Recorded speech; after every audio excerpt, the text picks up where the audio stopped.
From Washington, the McLaughlin Group, the American original. For over 3 decades, the sharpest minds, best sources, hardest talk. Issue 1, Deadline Day for ACA. This Sunday, January 31st, is the 2016 deadline for buying personal health insurance under the Affordable Care Act, also known as ACA or Obamacare. And also note this: if you don't qualify for an exemption, your failure to buy insurance may result in a fine of $695 or 2.5% tax on your income, whichever is higher. And as the clock ticks, 10.5 million Americans still don't have health care coverage. Why have over 10 million Americans failed to purchase Obamacare insurance? Pat Buchanan. Well, John, one reason is they don't want to spend their money that way. They prefer to keep it, which is why you've got fines and which is why you've got money taken out of their pay and they're being clubbed into buying health care that they don't want right now because some of them are probably 21 and they're going to live forever. So, John, but the real question here is what happens in this election, John. If Hillary Clinton is elected or any Democrat is elected, Obamacare is forever. But if Donald Trump or one of these Republicans is elected, there's going to be some real reform and this subject will be mooted. Well, the penalty of avoiding health insurance too small. That went right, well, it went right to the Supreme Court, and some of us disagree whether you can fine people and tax people for not buying a product they don't want. Well, John, I want to thank you for doing a public service and leading with this issue so that some people out there who aren't even aware of the fact that this deadline is looming. 10 billion people in a country of way over 300 million people is a pretty small percentage. Some of them are survivalists, as Pat said. Some of them are young people who think that they can avoid any kind of accident, but one of them gets, hit by a bus or a motorcycle and ends up in the emergency room.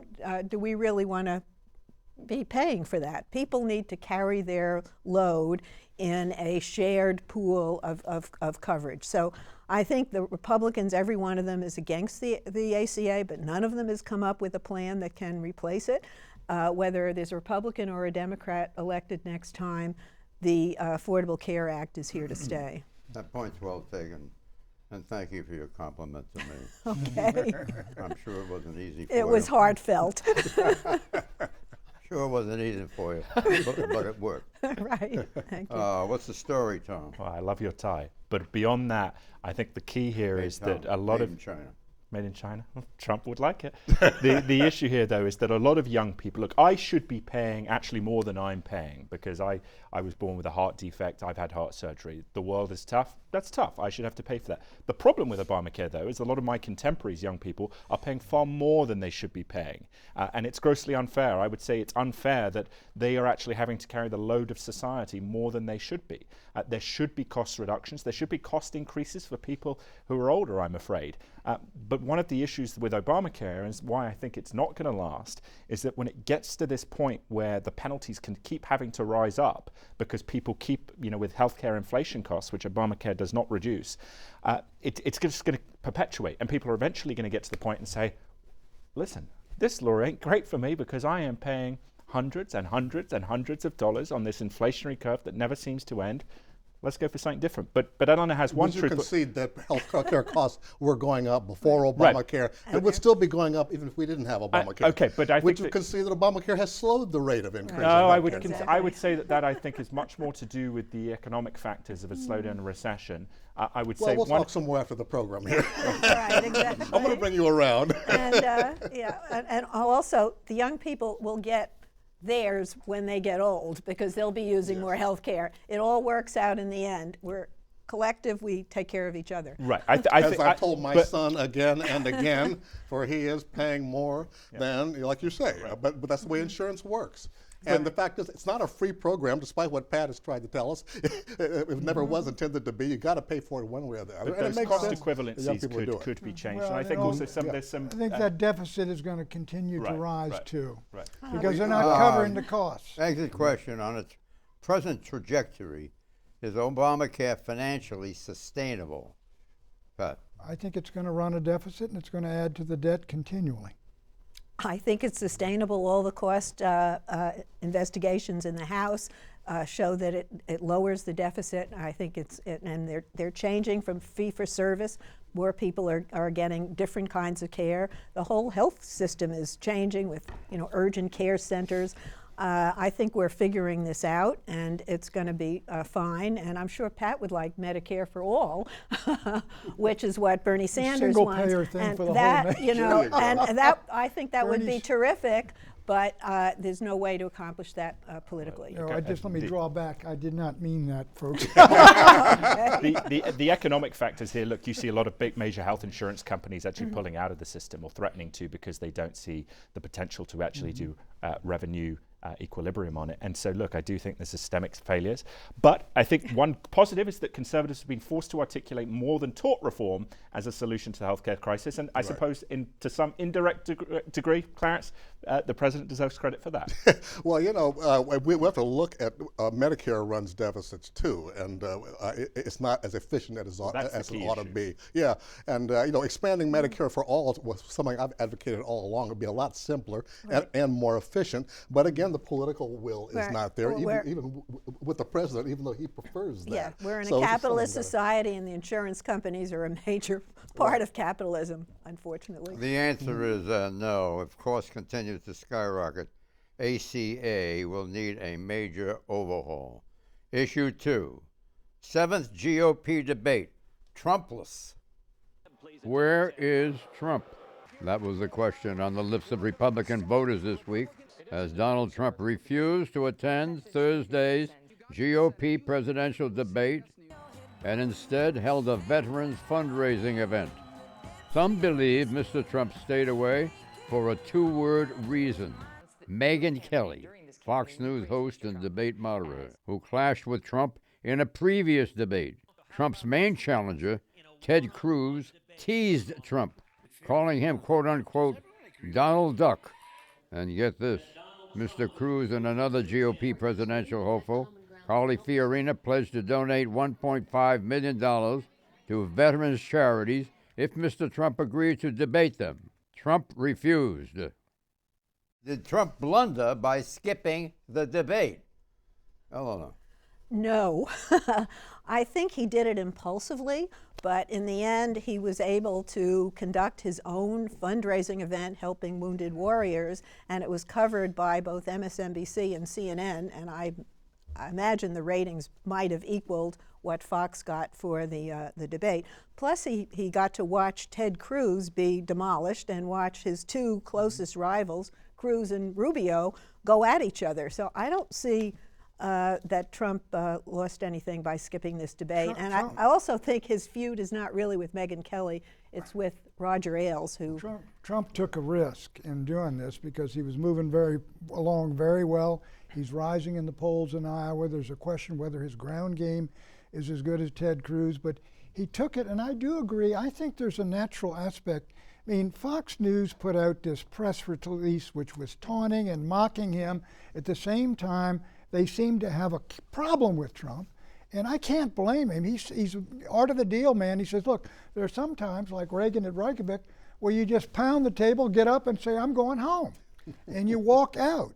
And it was a risk by Trump, but it really worked. I mean, you talk about folks this morning, you read all the post-game commentary, and it's all that Trump dodged a bullet or did very, very well. Right. And John, let me just say one more point.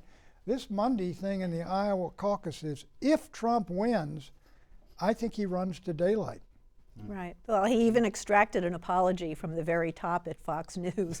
And what's so fascinating, this is the Republican Party. The Fox News is their megaphone, and he's going up against it. I don't exactly see it as Trump challenging the base. It's not that brave a thing. But he certainly is driving another wedge into the Republican coalition. Well, there are a couple of issues here. I think number one, we should say that I personally have a difficulty with, in a net gain sense, yes, it's great that we have fundraising for veterans, but at the same time, we have to all be aware that veterans, it's not just about putting that yellow lapel pin up, right? It's about reading the books of what happens when an EFP hits a Humvee, and with post-traumatic stress, people coming home and traumatic brain injury, and ensuring that our foreign policy debates reflect an understanding of the costs of war. But Trump, I think, made an error from not going to this debate in the sense that as we get closer to the end of the primaries, as the Republican establishment, as the other candidates decide whether Trump could actually be the viable option versus Cruz, that kind of absence, that unpredictability, that sense of narcissism and the sense of petulance, I think could push some people off. But again, I think Trump's character in this campaign is unique. Yeah. I'm waiting to see what's going to happen with the Iowa caucuses. Caucuses are funny, not like a regular vote. These are dedicated people, dedicated enough to go out for 2 or 3 hours. But not on the Republican side. The Republican side, you just go in and cast your vote, I believe. Well, oh, really? No, it's not as long, but easier, I've been in the caucuses at one time. Yeah, you were out there. But it's a much harder thing. You really need an organization, dedicated people working constantly. Right. It's not like, New Hampshire where they just go and pull the lever. Although Fox did get much higher ratings than the Trump event. But we really ought to talk, John, about this possibility. Again, if Trump wins Iowa, and I think Cruz has the table. He could he could roll through New Hampshire and South Carolina. By the time all these establishment guys all get together and draw straws on who's going to take him down, he could run the table all the way to the nomination. He's still beatable, but it's not clear by who. What do you think of Megyn Kelly? The gotcha video melange on the immigration bill was a selectively edited, out of context, cheap shot, and it validated Trump's decision to take himself out of Kelly's line of fire. I'm sure that wasn't Kelly's her sole decision to make. I thought that was an innovative way to present these two characters, both Cruz and Rubio, with their string of statements that don't match up while they're going at each other. I thought that was clever and very legitimate. Well, I think she did a good job in this debate. I think Kelly did, and she was under the gun here. Sure. But I do believe this. All these moderators are too involved. They're acting like candidates, adversary candidates, and they ought to let the guys on the stage take on the guys on the stage and drop back in their role, ask tough questions. But that's what they did. That's what they did. Picking up the tapes and all this. No, but that was policy. I think there was a policy. Those are attack ads. And Chris Wallace challenging Ted Cruz when he tried to turn it into the sort of Trump Part 2 caricature. I think the moderators actually did a very good job last night in the policy. I mean, as there's the two liberals here. I mean, do you? Well, I see no reason, no Democrat or Republican. I see no reason for the moderators to be so. I'm sorry. Am I missing something? No. I see no reason for the moderators to be so courteous as to let the candidates just run the whole show. They're supposed to be answering questions and be held accountable. There were too many. There were too many. They're supposed to be answering questions and be held accountable. There were their campaign is for them to talk. Bring them on Meet the Press and go after them. Bring them on Megyn Kelly, go after them. But if the candidates debate, let the candidates debate. Well, they did. They did. Cruz and Rubio actually did do that. And there were too many canned speeches by all the candidates, especially from Rubio, and not enough follow-up questions. They let them get away with all those canned speeches. They were canned speeches, but my job is to say that was canned speeches. Well, they got a right to deliver them. In a year when people want dramatic change and thousands are coming out to Bernie overthrow the system, and Trump's going to overthrow the system.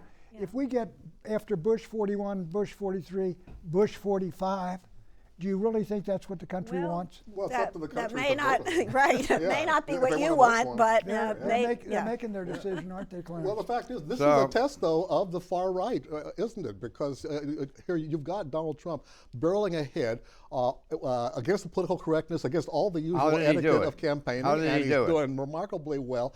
This is going to be a big decision for the voters to make. How did he do it? You read his book, Art of the Deal. How did he do it? How did he accomplish that? He was born obnoxious. That's how he accomplished it. What do you mean? No, he did it by skipping it, and the front one always has more to lose than to gain from a debate.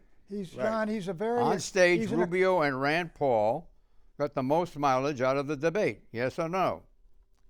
Rubio No. and Rand Paul. No. I thought Why, Bush got why, Rand Paul why? is good. Because Bush. I think I agree with Eleanor. I think Rubio, he's repetitive and he's got these sort of canned speeches.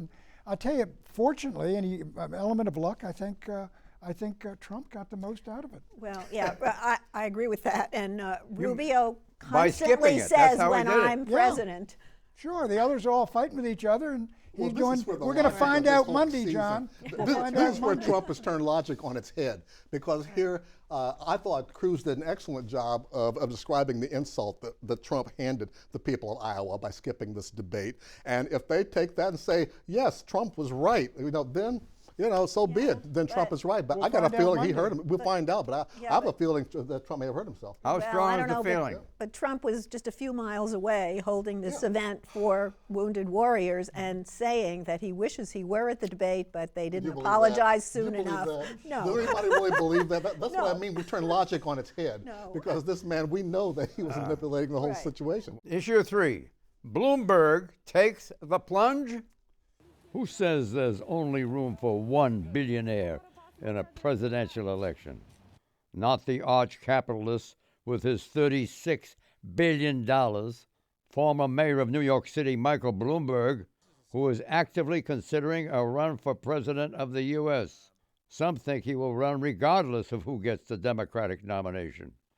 Bloomberg says he will run only if it looks like Hillary might not be the Democratic nominee. If Bloomberg runs, will there be a reverse Ross Perot effect, meaning he'll help the Republican nominee by pulling votes away from the Democratic nominee? You have the picture, Buchanan? Yeah, I do, and I think you're right, John. 4 out of 5 Bloomberg votes would come out of the Democratic Party. He's socially very, very liberal, pro-abortion, pro-gay marriage. He wants to take away folks' guns. He wants to put restrictions on what you can drink in the size of cups and stuff. He wants to end smoking, end smoking in Irish bars. What he will do, John, he will not win a single state. Right. Secondly, what he will do, he will sink the Democratic candidate in the state of New York, because that's his strongest precinct, New York City itself. And the last time he spent $100 million and barely beat an African-American guy who was given no funds by the Democratic Party, and if he had been, Bloomberg wouldn't even have been elected Right. mayor. This is- Republicans ought to pray. Right. Why did Trump ought to Republicans- finance. right. Trump will finance that This is not the campaign. first time. This is not the first time he's looked at a race, and he always backs away because he has said repeatedly, if he doesn't see a way to win, he's not going to do it. And he has said he would only get in if the nominees were Trump or Cruz on the Republican side, Bernie Sanders on the Democratic side. Run, Mike, run. No. So Hillary Clinton's going to get the nomination to save him the trouble. Why did Bloomberg say he might run if Hillary does not win the nomination? I ask you, Clarence. Well, his votes are heavily overlapping with Hillary's votes, and Hillary is too formidable for him to beat. You mean? Well, he wouldn't run you against mean her. run against Hillary? Well, no. The reason why he didn't want to run against Hillary was because, he thinks Hillary would be too formidable for him to beat, and that if Hillary's not there, then you're going to have Bernie Sanders. Although I suspect Joe Biden would get in, and Bloomberg would back away there too. I think the problem, though, that Bloomberg faces is that ultimately he is as a candidate in the 2016 election, he is in the perfect no man's land, in the sense that imagine the Sanders crowd, how they would react to him, the New York billionaire, and then imagine how the Trump crowd would react to him. Trump would be able to say, look, this is why I need to be here for you, the establishment guy. He's everything you hate most. Sanders would carry Vermont, and that'd be the only. Well, but only who state would the Trump Democrats- win? I don't Trump, know. I'm sorry, who would Bloomberg win? He has no real The constituency. point does is, he? if he won a handful of states, he could prevent either of the other candidates from getting, getting the 270 But he electoral won't- votes, which would then throw the election into the House of Representatives, which is Republican. So he'd be handing he gets- Trump That's the a stretch, victory. though, isn't He's it? not going to get in. If he gets states, Eleanor, they come right out of the hide of the Democrats. They'd be very liberal states. Look, take Florida. Down there, Broward County, Dade County, all those Jewish liberal folks would vote for Bloomberg, they're Democratic votes that are needed to carry Florida. You know about those I votes in certainly Florida, do. don't you? Your folks, Pat. Right. Can we say something good about Bloomberg and the way he's He's a conducted very himself? gifted Yeah. businessman, In a New very York, able We're saying guy. good things about Bloomberg. We're just saying he's not going to get not a elected viable- president. he's not a I think viable you're trying to presidential skewer him here. Just because he doesn't get have a chance of being elected president after banning large Coca-Cola cups.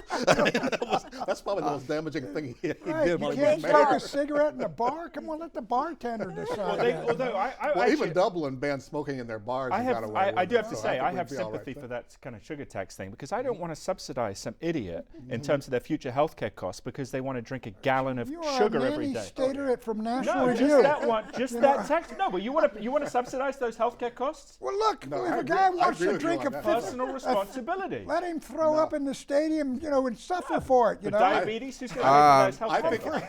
I think you're both right. liberal. I think you're No, both that's right. right. If you People it's have personal the responsibility. people have the freedom to destroy themselves with sugar. That's right. So that's Exactly. what it comes down to. right? Lower the I don't volume, wanna pay please. for it. All right, lower the volume. On a political T scale from 0 to 10, 0 meaning 0 T's, Ross Perot, and 10 meaning total T's, Joe Biden. Where does Bloomberg stand?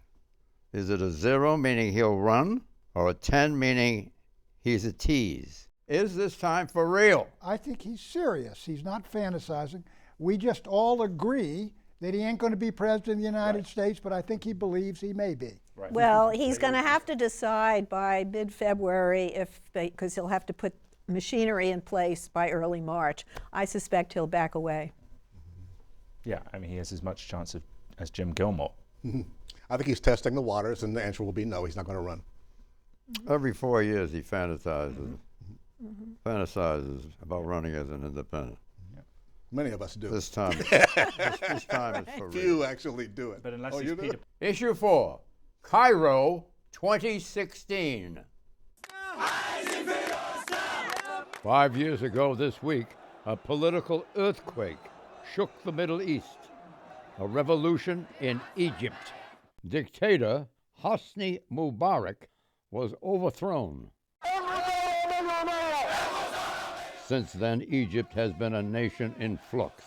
Initially, the Muslim Brotherhood government of Mohammed Morsi, Mubarak's successor, ruled. It was overthrown by the Egyptian army.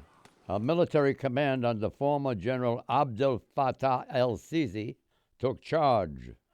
El-Sisi brought a semblance of stability to Egypt, but his government also brought political repression and Islamist political movements. And in a disconcerting trend for the United States, Egypt's closest ally, President el-Sisi, is openly building a diplomatic and military pact with Russia. What explains the Russian-Egyptian rapprochement?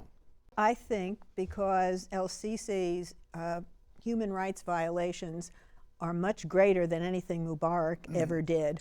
I think he's worried that the considerable aid that he gets from the U.S. might be endangered. He's hedging his bets, which makes sense for him. I think Eleanor's basically right. Look, but this fellow is a hard-line military dictator in the line of Nasser and Sadat and Mubarak and all the rest of them. And I think he does believe, John, he sees President Obama basically appearing in the United States, appearing to withdraw gradually from the Middle East, having been burnt in all these places. And I think he wants an anchor to windward. Yeah. And besides, the Russians are in Syria. The Russians are players again, and you ought to deal with And them. I think it's a binding of economic interests in terms of the Russians saying, listen, Putin and I am the reliable partner. President Obama is disinterested. I think the el-Sisi government also feels they've been burned by the Obama administration in terms of criticism on human rights, but also this sort of effort to maintain relationship. It's a critically difficult issue, though, because the administration has to talk up to some degree about human rights, because one of the big reasons America has long been hated in the Middle East is that people see America preaching the values of freedom of speech but supporting dictators who align with us.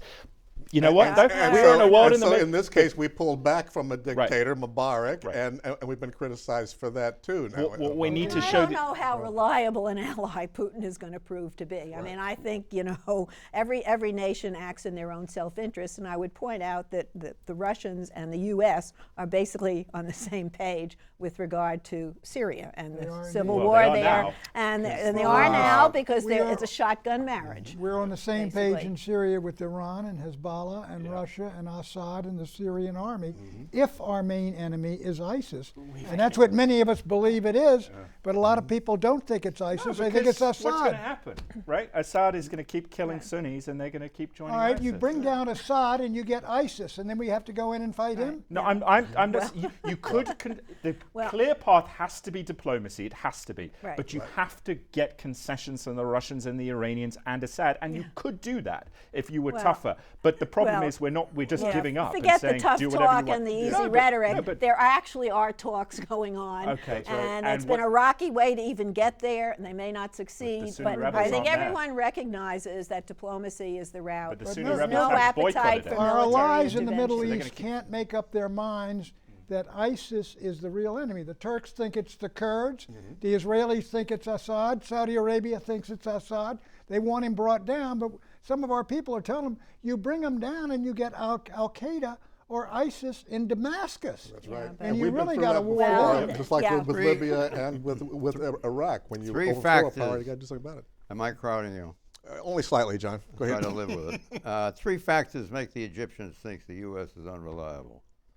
The speed with which Obama turned on Mubarak. Yeah. Remember that. Pull the rug from my Oof. from him. Well, The speed of Obama's embrace of Morsi and the Brotherhood.